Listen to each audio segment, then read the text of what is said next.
دوسری جگہ اس کی وہ نفی کر رہا ہو. یہ جو آتا ہے حج میں سارے گناہ معاف ہو جاتے ہیں، اور لیلۃ القدر میں گناہ معاف ہونے کا مطلب یہ جب انسان حج پہ جاتا ہے تو اس کو توبہ کی توفیق مل جاتی ہے، پلٹ کے واپس آتا ہے. اس لیے ایسا ہو جاتا ہے جیسے آج اس کی ماں نے اس کو جنا، پلٹ کے ویسے کا ویسے ہی آیا جیسا گیا تھا.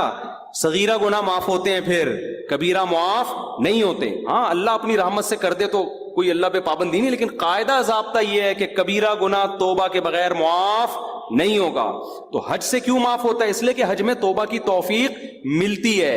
اتنی قربانی لاکھوں روپے خرچ کر کے گیا، مینا میں کتنی قربانی ہے. مزدلفہ میں ہم جب ٹھہرے ہوئے تھے نا، ہمارے تو ایلیٹ طبقہ تھا سارا، کراچی کا ڈیفنس کا اور امریکہ سے لوگ آئے ہوئے تھے. مزدلفہ میں ہم جہاں ٹھہرے تھے نا، تو وہاں جو ہے نا جتنا بھی وی آئی پی حج ہو، حج کے 5 دنوں میں وی آئی پی پنا سب ختم ہو جاتا ہے. اس لیے میں لوگوں سے کہتا ہوں یہ جو وی آئی پی کے چکر میں جاتے ہیں نا، بڑا اچھا وہ ہوتا ہے، لیکن جو حج کے 5 دن میں ان میں سب برابر، ان میں سب ایک ایسی کی تیسی ہو جاتی ہے اس میں آدمی کی.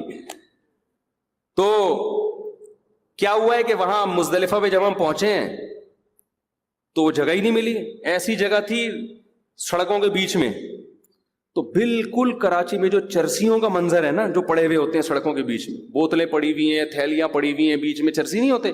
میں نے تو وہاں بیان میں ان حاجیوں سے بہت معذرت کر کے کہا، میں نے کہا میں ایک بات آپ لوگ کے بارے میں کہنا چاہتا ہوں. مینا میں نے بیان میں کہا کہ آپ لوگ جب مزدلفہ میں ٹھہرے تھے نا، بالکل کراچی کے چرسی اور ہیروئن مجھے یاد آ رہے تھے. ہم بھی وہیں پڑے ہوئے تھے. کتنی قربانی ہے یار. جو لوگ کبھی ایئر کنڈیشن سے باہر نہ نکلے ہوں، مٹی میں بیٹھے ہوئے ہیں اور پڑے ہوئے ہیں، احرام کی چادریں دائیں بائیں ہو رہی ہیں، خواتین بھی ایسی بیچاری پڑی ہوئی ہیں، اور وہ بہت مشکل ہوتا ہے. مزدلفہ سب سے ڈینجرس ہے کیونکہ وہاں خیمے ویمے بھی نہیں ہیں، کہ قیام بہت. پھر اس کے بعد جو پیدل چلنا شروع ہوتے ہیں، پاؤں میں چھالے پڑ گئے لوگوں کے. بس میں بیٹھنے والا اس سے زیادہ بیچارہ رسوا ہو جاتا ہے.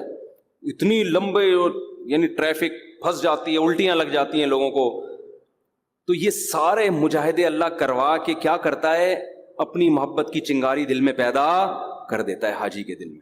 کیونکہ جس کے لیے آپ قربانی دیتے ہیں اس کی محبت خود بخود دل میں پیدا ہوتی ہے. لوگ کہہ رہے ہوتے ہیں نا یہ بکرا میں نے بڑی محنت سے پالا، کہتے ہیں نا کیسے گلے میں چھری پھیروں. اور جو ایک بکرا وہ ہے جو اسی دن لا کے کاٹ دو آپ، اس میں نہ بکرے کو افسوس ہو رہا ہوتا ہے کیا خیال ہے، اور نہ آپ کو.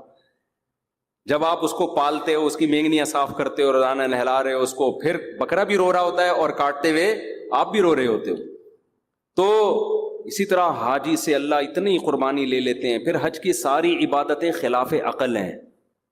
رمی ہو رہی ہے، بھائی کیا ہے یہاں پہ؟ بس ایسے ہی ابراہیم نے رمی کی، نبی نے رمی کی علیہ السلام اور صلی اللہ علیہ وسلم، تو آپ بھی کرو. لاکھوں حاجی جا رہا ہے اور ٹھک ٹھک ٹھک، ایک ایسا ایمان والا منظر ہوتا ہے نا رمی میں، اتنی اتنی سی کنکریاں، لیکن رش کی وجہ سے ایسی آوازیں، ٹھک ٹھک ٹھک ٹھک ٹھک ایسے آوازیں آ رہی ہیں. بھئی یہ کیا ہو گیا؟ بس سب دیوانے ہو گئے ہیں. اللہ نے کہا چلو اب اس کو کنکری مار کے آگے بڑھو، اگلے والے کو مارو. ایک عجیب منظر ہوتا ہے. اتنا تیل نکلوا لیتے ہیں اللہ تعالیٰ، اتنا پسینہ نکلوا دیتے ہیں، اور اتنی مجاہدہ ہو جاتا ہے کہ اللہ کی محبت کی چنگاری پتھر دل میں بھی پیدا ہو جاتی ہے. اسے کچھ خیال آتا ہے یار ہم مسلمان ہیں، تو اس کو پھر توبہ کی توفیق ملتی ہے.